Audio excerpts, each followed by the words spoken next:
আমি এই একই কথা বলে এই জমানার অনেক ওলিদেরকে বিভ্রান্ত করে বিপদগামী করে তাদের ঈমান হারা করিয়েছে। পীর জুনায়েদ বাগদাদী রাহমাতুল্লাহ আলাইহির একটি জীবনের ঘটিত ঘটনা তিনি বলছেন যে আমি ঘুমিয়ে স্বপ্ন দেখছিলাম, পথ চলছি, আমার সামনে ছোট্ট ইঁদুরের মতো একটা বাচ্চা। তো ওই ইঁদুরের মতো ছোট্ট প্রাণীটি সে আমার দিকে তাকিয়ে আছে। তা আমি ওকে দেখে দাঁড়িয়ে গেলাম। সে যেমন দৃষ্টি দিচ্ছে আমার দিকে, আমিও দৃষ্টি নিবদ্ধ রেখেছি তার দিকে। সেও নড়ে না, আর আমিও ওর আশঙ্কায় পা বাড়াতে পারি। অনেকক্ষণ পরে চিন্তা করলাম, আমাকে তো সময় ব্যয় করলে হবে না, পথটা কাটিয়ে উঠতে হবে। তো হযরত পীর জুনায়েদ বাগদাদী ছোট্ট একটা কাঁকরের নুড়ি নিয়ে ওই ইঁদুরটার দিকে মারলেন। যেই মেরেছে এক মুহূর্তের ভিতরে সে এক হিংস্র প্রাণীতে পরিণত হয়েছে। তাহলে আগের ভয়ের তুলনায় এখনকার ভয়টা আরো কঠিন বেড়ে গেছে। সম্মানিত ভাইরা আমার, পীর জুনায়েদ বাগদাদী রাহমাতুল্লাহ আলাইহি কিছুক্ষণ থাকার পরে ভাবলেন এভাবে কতক্ষণ কাটাবো। তখন তিনি নিজের ইচ্ছায় ওকে জিজ্ঞাসা করলেন, তুই কে? আল্লাহর হুকুম, এক মুহূর্তে তার জবান খুলে গেল। সে বলল, আমি অন্য কেউ নই, আমি আত্মিক জগতের জীব, আমার নাম নফস। আমি আত্মিক জগতের একটা জীব, আমার নাম নফস। বললে কি ব্যাপার, তোর এ হাল কেন দেখছি? তুই ছিলি ছোট ইঁদুরের মতো, এখন হলি এক হিংস্র প্রাণী, ব্যাপার কি? নফস বলল, এটাই আমার চরিত্র। আমাকে যদি কেউ আঘাত করে, আমি তার থেকে অনেক বেশি শক্তি নিয়ে তার বিরুদ্ধে প্রত্যাঘাত করি। এই আমার চরিত্র। এই কথাটার অর্থ হলো, ভাই, আমরা যারা ধর্ম আচরণ করি, মনে রাখতে হবে নফস সর্বদাই তার বিরুদ্ধে শত্রুতা করে তার দ্বারাতে পাপ আচরণ ঘটাবার চেষ্টাই করতে থাকে। আমি নামাজ পড়েছি, নফস মার খেয়েছে, ও পরক্ষণেই আমার দ্বারাতে 3 গুণ পাপ করিয়ে নিতে চায়। আমি জিকির করেছি, শয়তান মার খেলো, ও আমার দ্বারাতে মিথ্যা, গীবত, চুগলি করিয়ে নিয়ে এর তুলনায় 3 গুণ পাপ যাতে সঞ্চিত হয়, সে ব্যবস্থায় ইবলিস, সে ব্যবস্থায় নফস তৎপর। আমি দান করেছি, এতে নফস মার খেয়েছে, কিন্তু ও চায় এর এই দানের সওয়াবটার তুলনায় কোন আচরণের ভিতর দিয়ে এর থেকে বেশি পাপ কাজ এর করানো যায়। ফলে আমাদেরকে মনে রাখতে হবে, নফস আমাদের একটা গুপ্ত ঘাতক। আল্লাহ প্রাপ্তির পথে বড় শত্রু হলো নফস।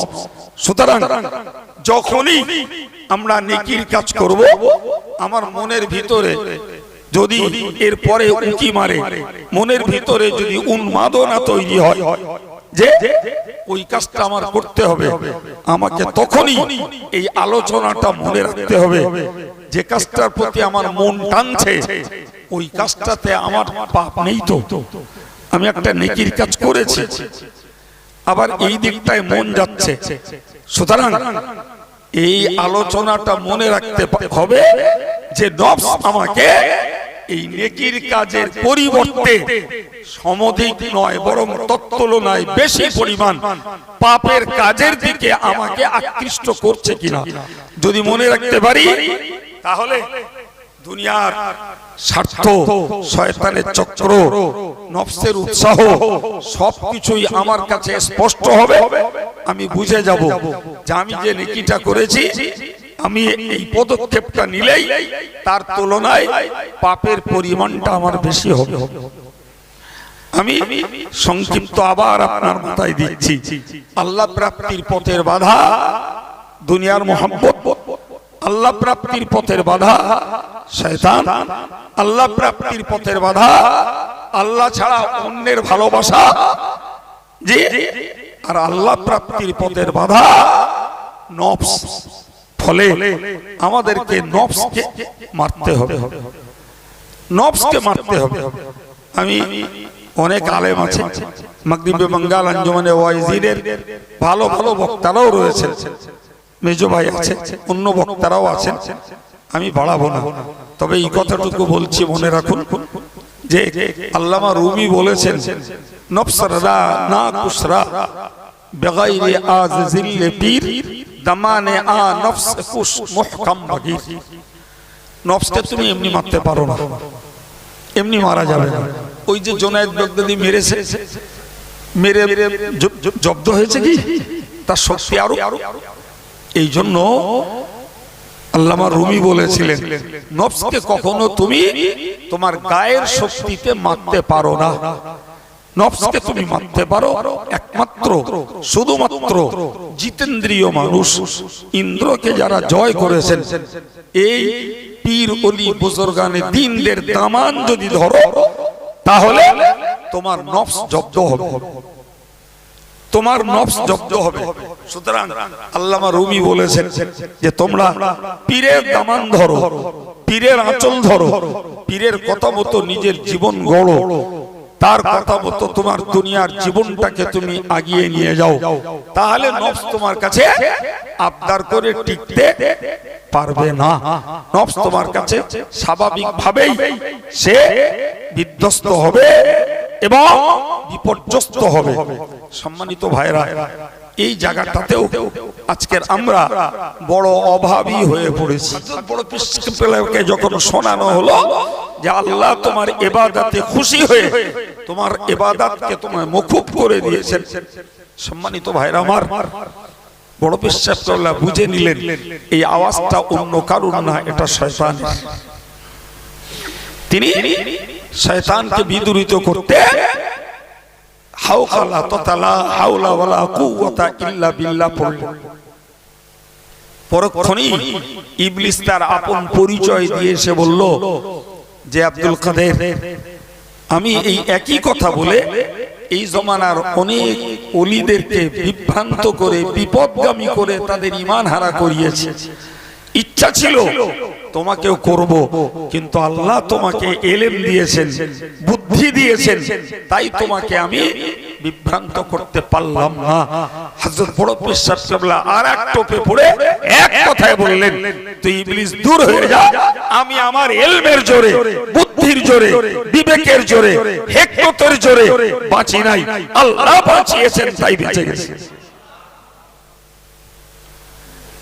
শয়তান দেখলো আমার যাবতীয় চক্রান্ত সব বিধ্বস্ত। এই কথাটাকে আমাদের যাবতীয় কার্যক্ষেত্রে মনে রাখার চেষ্টা করতে হবে। আমি কিচ্ছু করছি না, আল্লাহ করাচ্ছেন, আমার কিচ্ছু নাই। তবে শয়তানের চক্র থেকে বেঁচে আল্লাহর বন্ধুত্বটার পথে আরেক ধাপ এগিয়ে যাওয়া যাবে। নাম্বার 3, মিম, দাল শিন মিম নুন। এই মিম থেকে অর্থ হলো মহব্বত। এই কথাটার আর একটু বার্তা কথা হলো বান্দার খোদা প্রাপ্তির পথে, আল্লাহর প্রেমের পথের আরেকটা জিনিস বড় শত্রু, সেটা হলো যে গায়রুল্লাহর মহব্বত, অর্থাৎ আল্লাহ ছাড়া অন্যের ভালোবাসা, আল্লাহ ছাড়া অন্যের ভালোবাসা। এটাকে যতক্ষণ আমরা ত্যাগ না করতে পারবো, ততক্ষণ আল্লাহর মহব্বত হৃদয়ে জায়গা দেওয়া যাবে না। গায়রুল্লাহর মহব্বত, সম্মানিত ভাইরা আমার, ওই গায়রুল্লাহর মহব্বত দেখাতে যে একদল নির্বোধেরা পীর ওলিদের কবরে সিজদাও করে বসছে। গায়রুল্লাহর মহব্বত দেখাতে যে তাদের মাল সামান উৎসর্গ করছে সেখানে। সুতরাং দাল থেকে মতলব হলো দুনিয়া, শিন থেকে মতলব হলো শয়তান, মিম থেকে মতলব হলো মুহাব্বত বিগাইরিল্লাহ।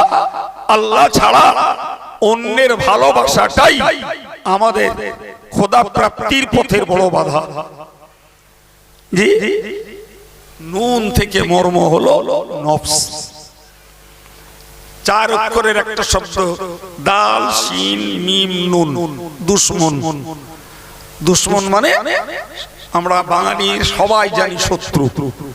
তাহলে এ থেকে চারটে জিনিস প্রমাণ হচ্ছে, দুনিয়াও অতিরিক্ত ভালোবাসা ও আমার শত্রু, শিন শয়তান সেও আমার খোদার পথের শত্রু, মিম আল্লাহ ছাড়া অন্যের মহব্বত এটাও আমার আল্লাহ প্রাপ্তির পথের শত্রু, আর আরেকটি গুপ্ত ঘাত যার নাম হলো নফস, যার ব্যাপারে আল্লাহ স্পষ্ট বলেছেন ইন্নান নফসা লাআম্মারাতুন বিসসু। নফসের মৌলিক চরিত্রটাই হলো অতিরিক্ত মন্দ কাজের প্রতি নির্দেশ দেওয়া। যত রকমের খারাপ কাজ আছে সব খারাপ কাজের প্রতি বান্দাকে উৎসাহিত করাই হলো নফসের কাজ। জি, এবার একটু বুঝুন। সেই একটা কথা বলেছিলাম কয়েক মিনিট আগে, আল্লাহ বলেছেন শয়তানের চক্র দুর্বল। আমি সেখানে বলেছিলাম যে শয়তানের নিজস্ব চক্র দুর্বল, কিন্তু এই নফস যখন তার সঙ্গে যুক্ত হয় তখনই হয়ে যায় সেটা শক্তিশালী। আর শয়তানের চক্র বুঝে ফেলা তবুও সম্ভব, নফসের চক্র বুঝতে যেই আমরা সব থেকে বেশি পর্যদস্ত। এরে চেনা যায় না, ধরাও যায় না, এরে চেনাও যায় না, ধরাও যায় না। ভাই আহলুল্লাহ যারা, আল্লাহ ওয়ালা যারা, তারা জীবনে বহুবার পরীক্ষিত, বহুবার যে নফসের শক্তিটা অত্যন্ত কঠিন এবং আল্লাহ প্রাপ্তির পথের সব থেকে বড় বাধা। আর এই নফস যোগান দেয় শয়তানের সঙ্গে। জি সম্মানিত ভাইরা আমার,